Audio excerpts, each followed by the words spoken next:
தளபதி கச்சேரி மகனா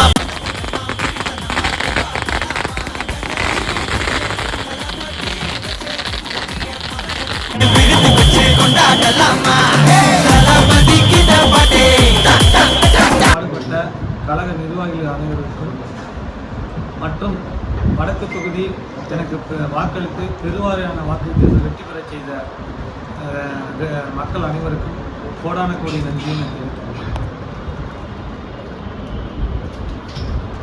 வடக்கு தொகுதியில் உங்களுக்கு எந்த மாதிரி மக்கள் கோரிக்கைகள் அதிகம் வச்சுருக்காங்க? இப்போ உங்களுடைய முதற்கட்ட நடவடிக்கை என்ன? முதல்கட்ட நடவடிக்கை என்னன்னு பார்த்தீங்கன்னா, அடிப்படை வசதிகள் நிறையா செய்யாமல் இருக்குது. இந்த 10 வருஷமாக முதல்ல அடிப்படை வசதிகளுக்கு முக்கியத்துவம் கொடுத்துருக்காங்க. வடக்கு தொகுதியில் பார்த்தீங்கன்னா, நீங்கள் ஸ்கூலுக்கு அருகில் 4 மதுபான கடைகள் இருக்குது, டாஸ்மாக். அந்த கடை மூடுறதுக்கு நான் பரிந்துரை செஞ்சுருக்கேன். நேற்று நான் லெட்டர் கொடுத்துட்டேன். அந்த 4 கடையும் உடனே மூடுறதுக்கு நடவடிக்கை எடுக்கணும்னு சொல்லியிருக்காங்க. எங்கள் தொகுதியில் எதுவும் இருக்கக்கூடாதுங்கிற உத்தரவும் போட்டிருக்கு. நடவடிக்கை எடுக்க சொல்லி இன்ஸ்பெக்டர்டையும் பேசியிருக்கேன்.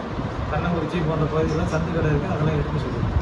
இந்த டாஸ்மாக் ஒவ்வொரு பாட்டிலும் 10 ரூபா எக்ஸ்ட்ரா இன்னமும் வாங்கிட்டு தான் இருக்காங்க. சரி, நிறையா உங்கள் கட்சிக்காரங்க நிறைய பேர் வீடியோ எடுத்து போட்டுட்டு தான் இருக்காங்க. சரி, அதுக்குண்டான நடவடிக்கை இனிமேல் கண்டிப்பாக அந்த நடவடிக்கை தரும். அது உங்களுக்கே தெரியும், எங்கள் முதல்ல கடுமையாக 3 உத்தரவு போட்டிருக்காரு. உங்களுக்கு தெரியும், லஞ்ச லாவணம் இல்லாமல் இன்றைக்கே பாருங்கள், நீங்கள் பார்த்துருப்பீங்க. அதுக்குரிய கடுமையான உத்தரவு போட்டிருக்காரு.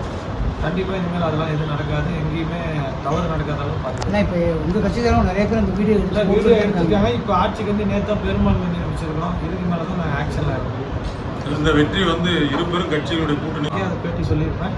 இது மக்கள் கொடுத்த வெற்றி. எனக்கு தளபதியால் இந்த வெற்றி கிடைச்சிச்சு. இந்த வெற்றி யாருமே எதிர்பார்க்காத அளவு வெற்றி கொடுத்துருக்காங்க மக்கள். அதுக்குரிய கண்டிப்பாக என்ன வாக்குறுதி கொடுத்தாலும் கண்டிப்பாக நிறைவேற்றி கொடுத்தாரு.